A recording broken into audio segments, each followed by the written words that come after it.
aí, meus queridos, tudo bom com vocês? Meu nome é Tato, eu sou o seu nerd e esse é mais um vídeo sobre o apressadinho que nós tanto amamos. Antes de começar oficialmente o vídeo, eu gostaria de pedir a você que é inscrito deste canal, por favor, confira aqui embaixo se você ainda está inscrito. E se você não é inscrito, vai lá, cara, tua chance, desce lá e arrasa. Ok, minha primeira observação sobre este segundo episódio da quarta temporada é... Obrigado, CW.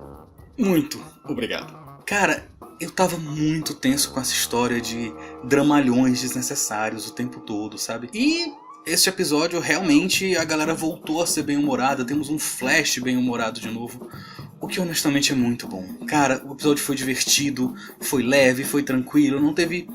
Enfim, grandes revelações, a não ser um detalhezinho no final que eu me comento depois. Exageraram um pouquinho a dose e todo mundo virou humorista. Mas eu prefiro assim do que como tava antes. Honestamente, deixa assim que tá legal. Beleza, começando por algumas cenas. A primeira cena, na verdade. Aquele apartamento é claramente o cenário do apartamento da Felicity e do Oliver. O que me leva a crer que eles realmente estão com uma baixa de orçamento, que me preocupa um bocado.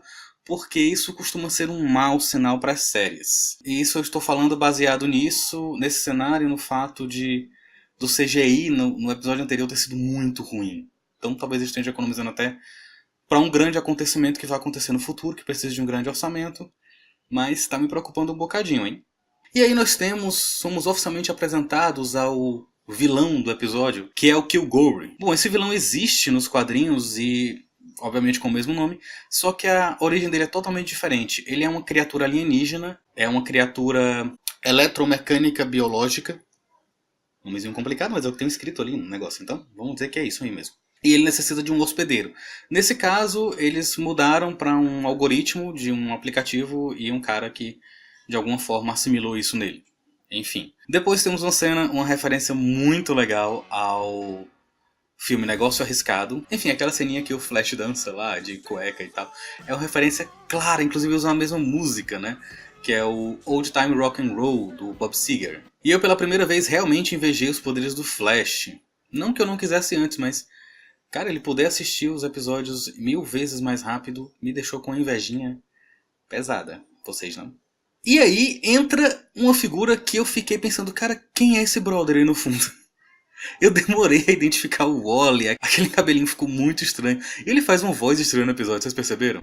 Cisco, that was very heroic of you to just jump in and protect a gypsy like that. It's very impressive. Outra personagem que mudou muito foi a Caitlyn, né? Que chegou a dar conselhos sentimentais. Eu não imagino a Caitlyn dando conselhos sentimentais. O único conselho que a Caitlyn poderia dar é: não, cara, fica calmo, ele morre já já. Enfim, acontece todas aquelas coisas. Eles esconderam a marca do Tesla, mas a gente reconhece o modelo X. Que é um carro que eu adoro, por sinal. Bom, eu acredito que esse lance da terapia de casal vai realmente ficar no seriado. Não por uma questão de que, enfim, o personagem foi excepcional ou qualquer coisa do gênero, mas porque é uma forma de se existir problemas conjugais entre o Barry e a Iris e de se resolver de uma forma simples, do que ficar prolongando durante meses e meses e meses aquele problema, né? Quer dizer, as encrencas podem acontecer, porém elas terão uma solução, que não vai vir da Caitlyn. Por favor. Ok, e a cena que eu realmente queria comentar desse episódio, a cena que realmente me deixou algum tempo pensando nela, foi a cena final do Devo. Tá virando meio que característico da série o Devo só aparecer no finalzinho. Ok, vocês podem supor que eu quero falar da possível nova galeria de vilões, já que nós temos ali 11 telinhas vazias, mais o Devo, mais o Kilgore, então nós temos ali pelo menos 13 novos vilões, o que dá uma galeria completa, novinha em folha para o Barry. O que você acha disso, Barry? Yay! E sim, eu quero falar um pouco disso na verdade, porque afinal de contas, já que todos eles se conhecem, existe a grande chance deles terem sido criados no mesmo ambiente, ou no mesmo evento. Afinal, o Kilgore fala que existem outros, e o Devo já tem certeza de que eles existem, e já está meio que os caçando. Sim, isso é importante, isso é interessante, mas não é bem disso que eu queria falar. E aí vem um ponto que me chamou muita atenção na série. O fato é que antes desse diálogo, onde eles revelam que o Devo já está em busca dos outros, sejam eles quem forem, ele está tocando uma música do austríaco Franz Schubert. Franz Schubert. Eu não sei falar austríaco, então eu vou pronunciar brasileirado. Franz Schubert. Em que ele toca uma sinfonia inacabada dele. Fato curioso, rapidamente, é Essa sinfonia é considerada inacabada, na verdade, porque ela foi encontrada pós-mortem e ela só tem 2 movimentos. Sinfonias, em geral, sinfonias clássicas, tem 3. E como ele é contemporâneo de Beethoven, nessa época já se estava modificando para 4 movimentos. Então provavelmente ela estava inacabada. Ok? Essa é a curiosidade, voltando para o vídeo. O problema é porque ele fala que conseguiu concluir essa 8ª sinfonia, porém, ele teve que ouvir as outras 600 obras dele. E realmente esse compositor tem mais de 600 trabalhos. O problema disso é que é um pouco impossível ele ter feito isso em um dia. Certo? Já que se você imaginar que esses 600 trabalhos, cada um tenha pelo menos 5 minutos de duração, ele teria que ter passado 50 horas ouvindo esse material. O que é impossível ele ter feito isso em um dia, como ele diz, já que ele fala, eu acordei cedo. E com certeza cada uma tem mais de 5 minutos, afinal a tal sinfonia inacabada tem mais de 20 minutos de duração. Bom, isso poderia ter passado como uma piadinha da equipe só pra dizer que o cara é realmente muito bom. Só que não passou porque o Barry fez algo muito parecido no começo do episódio. E levou a pensar a seguinte coisa.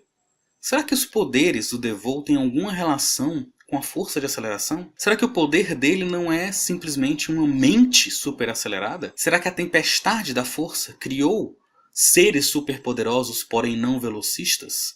E se for esse o caso, DeVoe seria mais ou menos um Godspeed, caçando os outros que têm superpoderes para absorver a força de aceleração que existe neles? E se for esse o caso, isso explica o plano dele de trazer o Barry de volta, afinal ele é o ser que mais tem a força de aceleração enraizada em si mesmo. Não abri mão daquela minha teoria de que o DeVoe tem alguma relação com o Grodd, hein?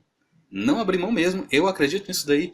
Inclusive, faz sentido na combinação de que todos se conhecem e foram criados no mesmo lugar. Mas sobre esse ponto, o que é que vocês acham? Foi bacana? Faz sentido? Tá muito cedo? É possível. Bom, galera, era esse o vídeo. Obrigado por assistirem até aqui. Não esquece de curtir e compartilhar caso você tenha gostado dele. E se inscreve aí, cara. Fica comigo. Vai ter vídeo aqui toda quinta sobre The Flash. Sábado vai rolar um Teorias da Galera sobre a Última Joia do Infinito, a localização da Última Joia do Infinito. Se você não sabe do que eu tô falando, dá uma olhada nesse videozinho aqui em cima, que eu explico melhorzinho essa história da Última Joia do Infinito. Se você tem alguma teoria sobre isso, comenta ela aqui embaixo, vai que ela aparece no vídeo.